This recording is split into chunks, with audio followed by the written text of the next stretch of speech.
It's Russell back with Gwinnett Lawns in, well, it's beautiful, but super wet. And getting ready to storm again, Atlanta, Georgia. Today is January the 25th, 2024. So it is Thursday today, and it has been raining. Started raining Tuesday, Wednesday, and Thursday, and it's supposed to rain Friday and Saturday. So that's 5 days straight. I want to show you something.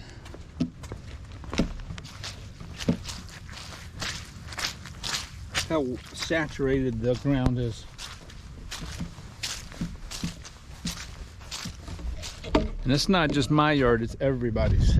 So it's like a wet sponge. And it's like 65, 66 degrees out here right now.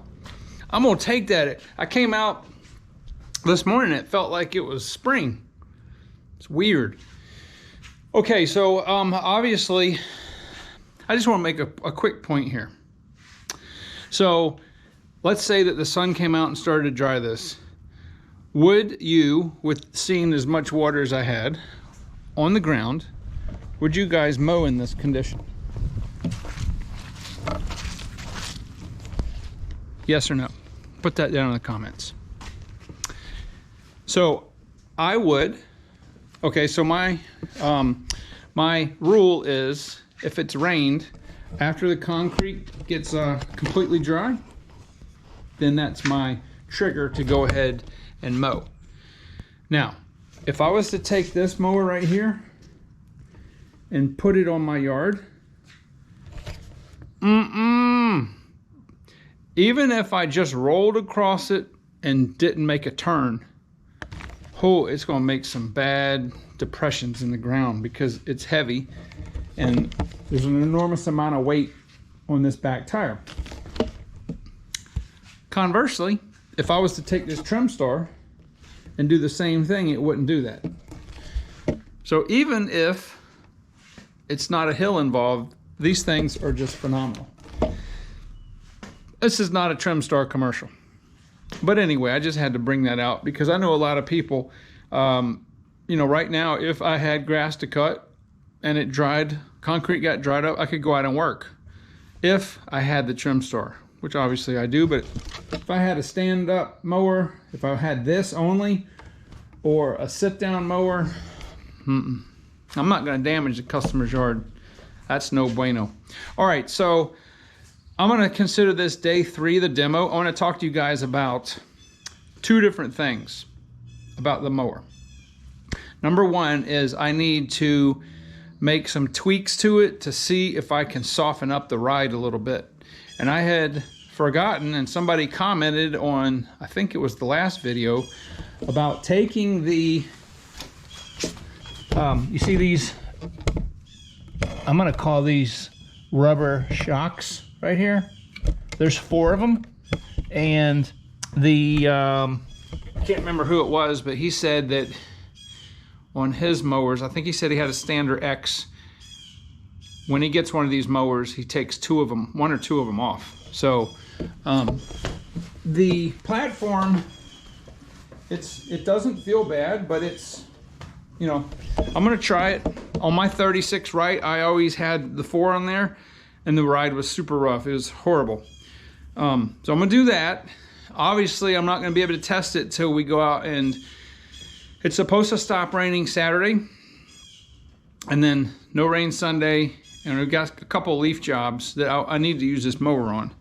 Well, we gotta work, period. But the other thing that I wanna do is I wanna show you guys, if you remember the deck leveling and how to set your deck and the pitch and all that properly, if you remember, I set the tires to 16 PSI. Now, I wanna show you something, okay? This gauge right here is super accurate. And I wanna show you what the PSI is now.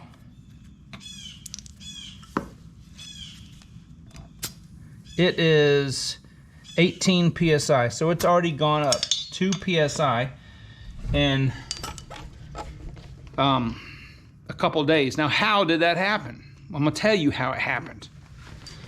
If you remember from chemistry and physics class, when you heat air up, it expands. That's why people are on this big nitrogen a filling of the tires, because the air pressure really doesn't change. If the tire gets hot, if you check it and you'll say it's 16 psi and you let it sit out in the sun, or you go and use it a lot and it's hot outside and the temperature of the tire and everything goes up, the air inside the tire goes up and it makes the psi higher. The point is, if you have your deck set perfectly, like right now this deck is set perfectly, but it's set for 16 psi, not for 18 psi, and it does make a difference. The other thing that makes a difference is my 200 pounds on here. So if I was to do this properly, I would put 200 pounds of weight on there, then set the air pressure, then do the deck. So the deck's gonna be off a little bit. I don't know how much, maybe it's a 1/16 of an inch. I don't know, but the point is, oh, look at there, the sun's coming out. Haven't seen that sun in almost a week.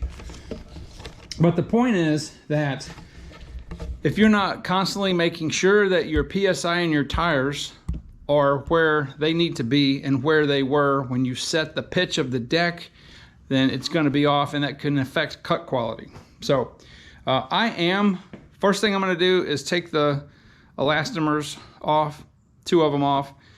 And when I get back on Wednesday to the big fescue yard, after I finish cutting it, I'm going to lower the air pressure in these tires right here to like 12 psi, just to see how much of a difference it goes from 16 to 12. Obviously the deck, I would have to repitch it if I kept it there, but I want to see if it significantly changes the ride quality. So that's what I'm going to do. But let me take these, I'm going to take 2 of these elastomers off, and I'll come back and we'll do a little, well, what I'm going to do is I'm just going to put this right here, and maybe we can see how far it goes down with me not bouncing. Okay, and then I'll remove 2 of them, and I don't know if it makes a difference whether I move the inside or the outside ones. I'll probably just move the 2 inside ones, and then we'll see what happens. All right, this is with one of the elastomers out. I can feel a little bit of a difference. I'm gonna go ahead and take the other one out. All right, this is with 2 out. Oh wow, that makes a huge difference. All right, well, I guess we'll try it like that and see how it changes the ride at all.